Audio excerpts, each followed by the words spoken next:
সর্বনাশ, আমার এগুলা টাকাও পাতা হয়ে গেল কেমনে? ভাই, আপনাদের চোখের সামনে তো আমি 3,000 টাকা দিলাম, আর আমার সাথে কি হইতেছে এইসব? আমার সব টাকাই পাতা হয়ে যাইতেছে কেন? আর তাছাড়াও অনেকেই তো টাকা দান করেছে, আর তাদের টাকা তো ঠিকই আছে, আর আমার টাকা কেন পাতা হয়ে যাইতেছে? আমি তো কিছুই বুঝতেছি না ভাই। ভাই, আমাদের অনেক ভয় লাগতেছে, আপনি থাকেন, আপনার কোনো টাকা পয়সা দান করা লাগবে না। ওই মন, চল। হ্যাঁ ভাই চলেন। আল্লাহ রে, আমার সাথে কি এইসব হইতেছে? আমি তো ভালো মনে মসজিদে টাকাগুলো দিলাম, তাইলে আমার এতগুলো টাকা কেন পাতা হয়ে গেল? আমি তো কিছুই বুঝতেছি না।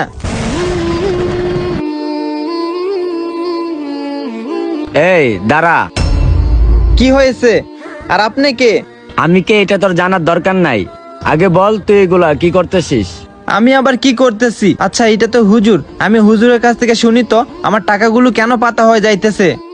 আচ্ছা হুজুর, আপনি কি জানেন আমার সাথে কি হইতেছে? কেন,